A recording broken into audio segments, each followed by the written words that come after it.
You think you know what's driving the sports card market in 2025? Think again. It's not just hype, it's not just rookies or even nostalgia anymore. From AI and analytics to international expansions and female athletes dominating card sales, there are powerful undercurrents that you need to know about.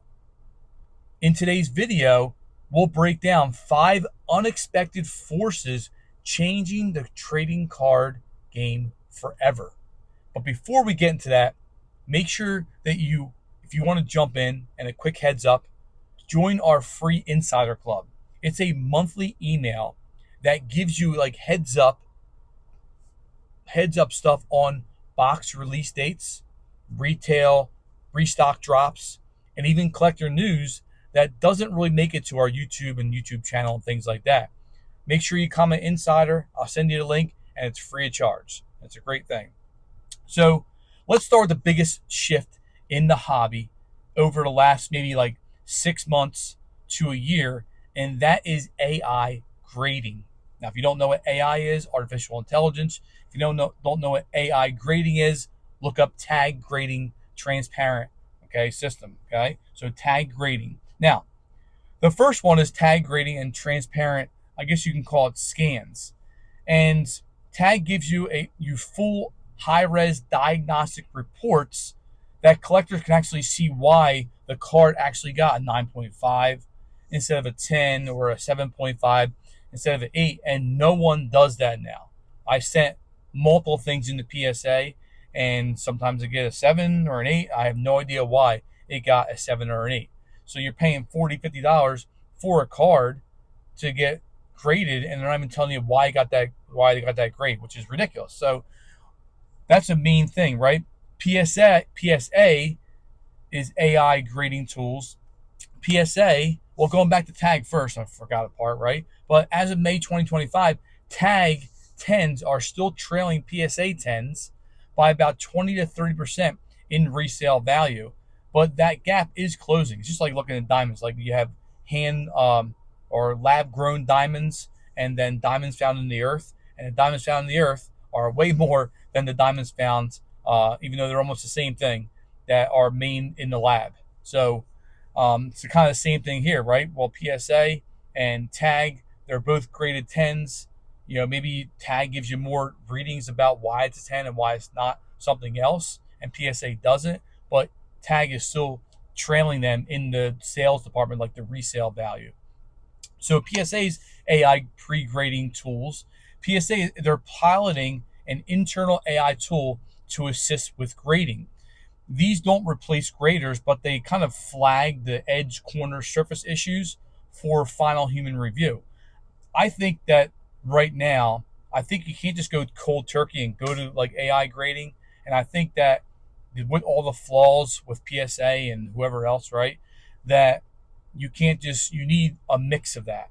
And a mix is a good thing because you can have a non subjective grade. Okay, well, this person is their 25th, 1000th grade, so I'm going to give them a 10 on it, even though it's really a 9. You know what I'm saying? And I'm sure that happens. I'm sure names are being thrown around, and they know who is who. So AI grading not happening, and if you have a mixture of that, maybe that can kind of relegate some things within the grading system.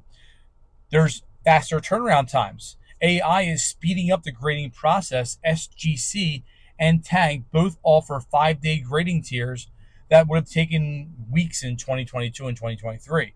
There's also fake detection tech. Tools like hologram.ai are being used by graders and marketplaces to catch vintage counterfeits with UV scans and algorithmic signature checks. So that's a good thing that's happening with the AI grading, and that leads us into economic shifts driving alternative investments. With inflation still unpredictable in May of 2025 and traditional investments rocky, more people are treating cards like long-term investments and assets. Interest rate pressures. The interest rate pressures right now, young collectors are choosing cards over stocks in crypto. They'd rather have a Luka rookie in their hand than ride out the tech, stock slump. Now the actual stocks have been coming back over the last 2 weeks, so a little bit better. But this is when I started writing this video out. There a lot of people are trying to look at cards instead of going in the stock market, and it's a little bit easier to understand as well as stocks and looking at different companies and what's happening within them. Fractional ownership boom.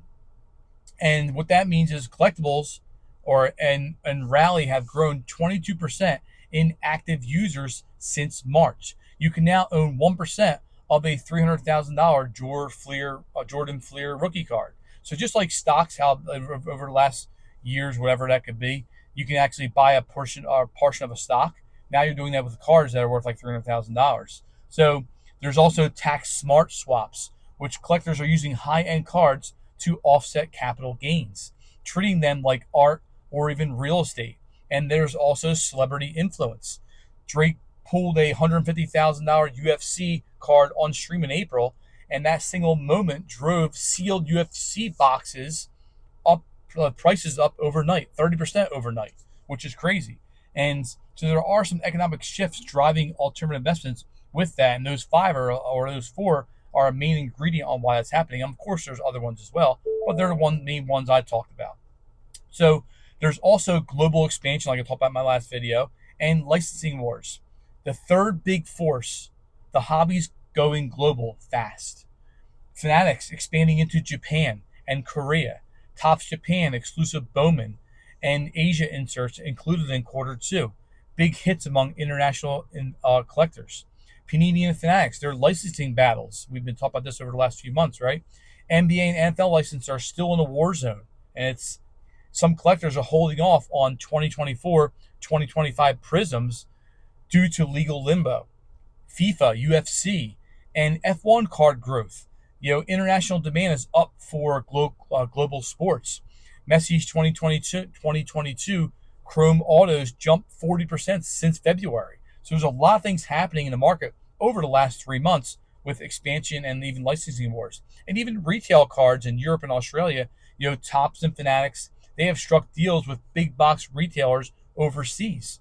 Aussie Walmart's now stock 2025 Topps Heritage, which they haven't before. So there's a lot of things happening internationally, and when there's a lot of things happening internationally, now you have the rising and the booming of now more even sports cards and things like that.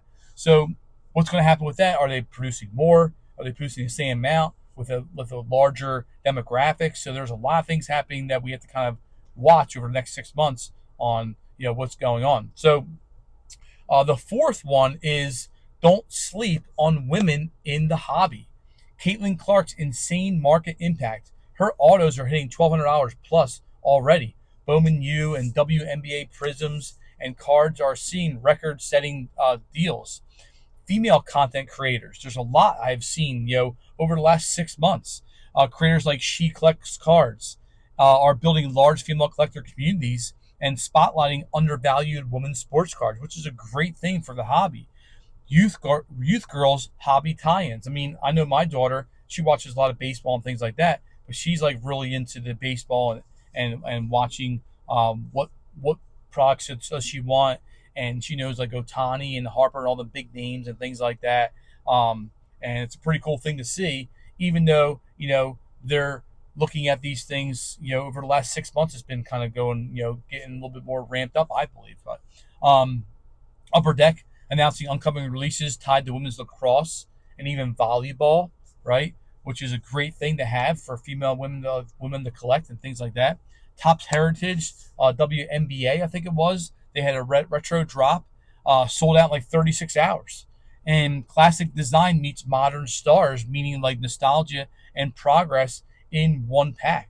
So they have a lot of things that are going on with women's sports cards. And I made a video maybe 2 months ago, a month ago, I forget now, all the videos run together. But there's a lot of things that are happening with like Caitlin Clark and all the different women's sports cards that I made a video on. So if you didn't watch the video, check it out. It was a good one that we talked about, for a good amount of time with that. And the last one is, my important thing is data.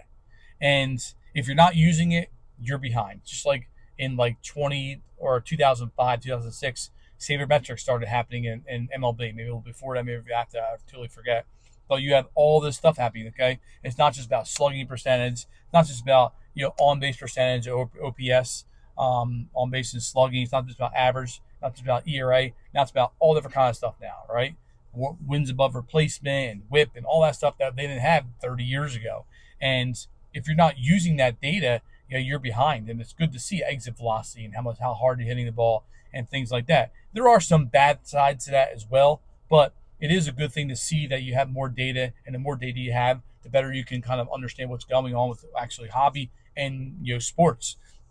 So Card Ladder and Market Movers, they're 2025 upgrades. So now they feature live auction tracking, which is a great thing, population growth graphs, and heat maps to track card performance by even time of day. Discord and Patreon buy sell groups. Influencers like Neo and Sports Card Investor, they now run paid discords where card flips are called before comps even are updated. eBay beta tool, right?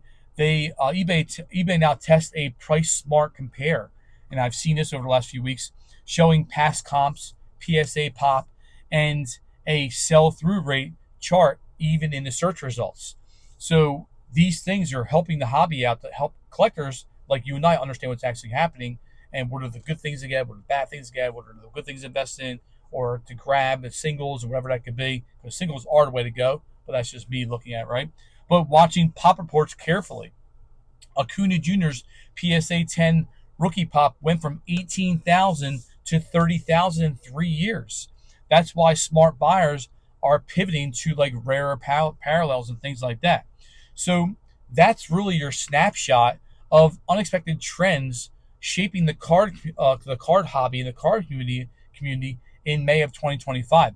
Whether it's like AI, analytics, or even WNBA rookies breaking records, the hobby just isn't about nostalgia anymore.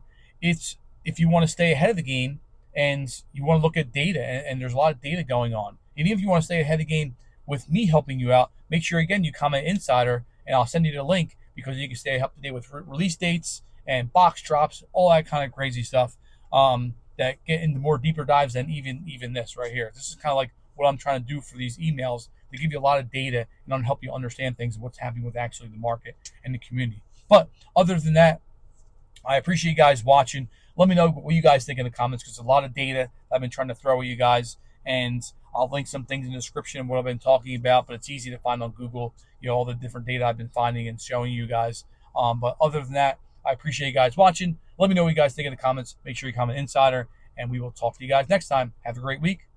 Do it for Dale. Peace.